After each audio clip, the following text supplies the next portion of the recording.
Godzilla X Kong, Guardians of Equestria, written by Phantom Plus 1234. Chapter 14. Femme Fatale. The group gazes up at Methra in awe as she protects the group from Megalyn and Batra. She lets out a high-pitched screech before turning to face the group. Gia smiles as she walks up and gently caress Methra. "It's been a while, hasn't it, Methra?" Elin smiles. Methra squeals in agreement as the Equestrians just stare at them completely dumbfounded. "It's really letting them pet them like that?" asked Rainbow Dash. "She does look kinda cute," added Fluttershy. "And absolutely stunning," said Rarity. "Oh, the giant moth is okay, but the spiders aren't," sighs Applejack. "Oh shush, a lady can never taste too," Rarity scoffs. Their conversation was suddenly interrupted when Megalyn roared as he got to his feet. "Sounds like somebody's pissed," said Trapper. Methra quickly turns her attention towards the two as Megalyn jumps up and down like a child throwing a tantrum. Batra especially wasn't happy about seeing the Queen of Monsters. Oh, they turn around as Thorax limps over to them looking dazed. "Thorax." Twilight rushed over to him. "I know that thing is big, but did it seriously have to hit me so hard?" Thorax groaned. "Well, one thing's for sure, we better get someplace safe before these guys go at each other," said Trapper. "Follow me, we can stake out at our hive," Thorax groaned as he led the group away from the field as Methra lunged at the two monsters. As the party quickly takes shelter in the changeling hive, the battle between the three titans rages on. Methra flies over the hive with Batra in pursuit. Megalyn growls as he fires two red crystalline bullets at Methra, nearly striking a wing, while Batra fired a stream of purple energy from his eyes trying to shoot her down. Methra quickly turns around and shoots out a web of her silk that entangles Batra, sending him crashing to the ground before turning to face Megalyn. The overgrown beetle retaliates by firing a stream of electricity from its horn at Methra as she charges towards him and sends him flying after ramming into him. As Megalyn rolls around on the ground, Methra quickly encases him in her web to prevent him from moving. "Hey, I take that!" Rainbow Dash cheered. "Not bad, no wonder they call her the Queen," said Capper. "She may be soft, but that doesn't mean she can't put up a good fight," said Eileen. "Yeah, yo go Moth Girl." Rarity cheered. As Methra asserts her dominance over Megalyn, Batra takes his opportunity to fire a stream of purple energy, sending her crumbling to her knees. "Hey, no fair, that was dirty," yelled Pinky.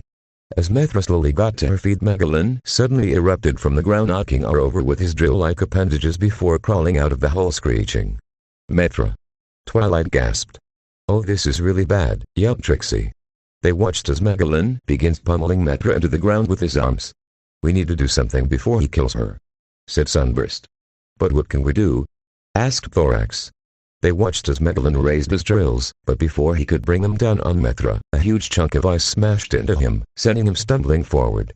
Megalyn hissed and turned around to see Shimo making her way towards them with Scudo on her back. "Shimo!" Eileen gasped. Scudo snarled at Megalyn before throwing the frozen rock he was holding at Megalyn. He quickly raised his drills to defend himself before screeching at them. At the same time, Batra had managed to escape Methra's web by chewing through the silk. Megalyn stomped his feet in frustration and attempted to zap them with the electricity from his horn, but not before Methra slashed at his back with her clawed insectoid legs. "Hell yes, payback!" Spot cheers. But Megalyn simply got back up and roared angrily while swinging his arms, clearly not happy he was being taken advantage of. As Methra got to her feet, Batra retaliated by firing off a blast of purple energy from his eyes as Methra let out a wail of agony. Seeing this, Shimo charged up a blast of icy cold air and firing it at Batra, but not before he took to the skies. Scudo attempted to knock him down by throwing giant boulders at him, but Batra was far too nimble for Scudo, simply avoiding the barrage of attacks. Batra slowly descends, returning to Megalyn's side while Shimo quickly moves next to Methra in an attempt to protect her. "Looks like the odds are even now," said Tempest. "Yeah, 2v2, let those creeps have it," cheered Pinky. Megalyn snarls before firing two shots of the crystalline bullets at them, but Scudo counters by throwing two large boulders, nullifying the attacks.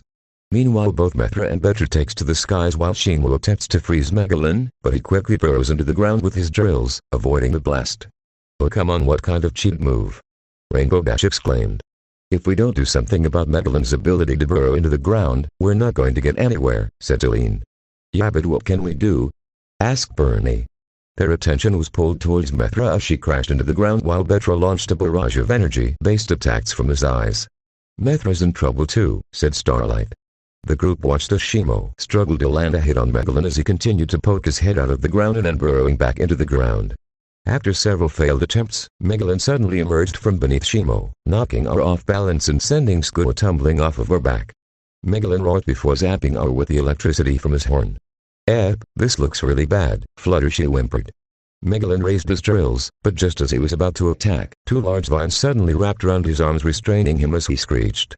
"What was that?" asked Thorax.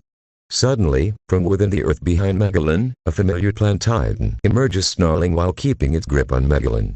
"Is that?" asked Sunburst. Biolant. Elim nodded. Biolant hissed as she began retracting her vines, pulling Megalyn back as it squirmed around trying to escape. Seeing her opportunity, Shimo quickly blasted Megalyn with ice-cold air, freezing him in place right as Biolant released her grip.